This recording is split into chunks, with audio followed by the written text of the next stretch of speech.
En los albores de la patria, un niño se puso al servicio de su tierra, arriesgando su vida. Murió en una batalla, pero pasó a la historia. En Historias de Corrientes hablaremos de El Tamborcito de Tacuarí.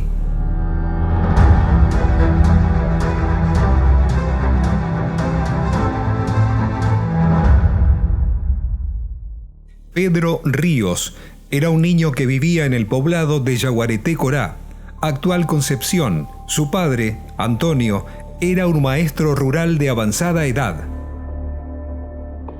Acá empieza la historia de Pedro Ríos, más conocido como el Tamborcito de Tacuarí.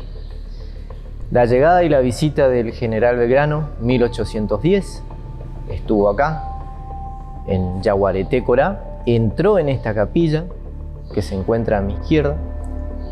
En esta humilde capilla, estando a un techo de paja, paredes barra, entró a orar frente al San Francisco de Asís, que es el primer patrono de acá, de este humilde pueblo, Yaguareté Corá.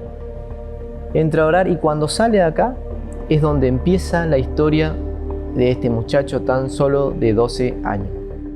Mientras las tropas nacionales pasaban por la provincia de Corrientes, descansaron unos días en Yaguareté Corá. En este pueblo, ubicado a 190 kilómetros de la capital provincial, la gente recibió a la fuerza con entusiasmo. Lo que se puede saber de la historia escrita es la que dejó Bartolomé Mitre. Porque Bartolomé Mitre hablaba con Celestino Vidal. Celestino Vidal era un soldado, era un coronel que iba en las filas del ejército al Paraguay de Manuel Belgrano. Que cuando pasan por Yaguareté Corá y el padre de Pedro Ríos, que se llamaba don Antonio Ríos, decía que era un anciano, que ese señor dice que era un maestro rural, el hijo vivía con él. El pequeño Pedro comenzó a relacionarse con los soldados y le enseñaron a tocar el tambor. Este instrumento era utilizado para motivar en combate y anunciar movimientos y estrategias. Numerosos pobladores se sumaron al ejército para ir a combatir, en su mayoría esclavos y guaraníes. Pero entre las personas que aspiraban a ingresar, sorprendió Pedro Ríos. Entonces el padre se acerca a Manuel Belgrano justamente en el momento que Belgrano asistía a la iglesia donde hoy es el Museo General Belgrano, y ahí es donde se le presentan varios vecinos para ofrecerse para incorporarse al ejército. Y el señor Ríos cuenta la historia de que ese niño, el padre era anciano, que entonces él ofrecía a la patria su hijo. El niño tenía apenas 12 años recién cumplidos, por lo que el propio Belgrano lo rechazó. Pero la insistencia fue tal que terminaron sumándolo.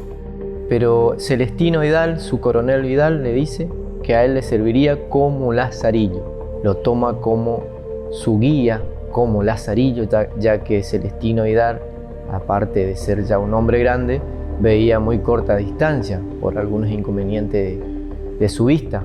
Desde acá, en noviembre, empieza la historia y el camino de Pedro Ríos. El 19 de enero de 1811 participó de su primera batalla en la derrota de Paraguarí.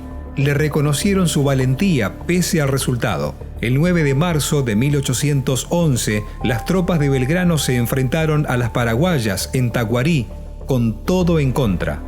El niño, por ejemplo, cuando iba al ejército, camino al Paraguay, él en todo momento ensayaba y tocaba. La misión del general Belgrano era llegar a Asunción para transmitir que el gobierno patrio ha cambiado. De esa manera no pudo llegar hasta Asunción, tuvieron que regresar hacia Tacuarí y allí es donde se desató la última batalla, en el campo de Tacuarí, el 9 de marzo de 1811. El correntinito tocó su tambor alentando a los soldados en la vanguardia. En ese contexto, una bala impactó de lleno en el pecho de Pedro. A los pocos minutos, falleció. Y bueno, y es ahí que una bala perdida, una bala que le viene y muere el niño, ¿no es cierto? Allí es donde terminó la batalla, donde perdió la vida Pedro Río, perdió la batalla el general Belgrano.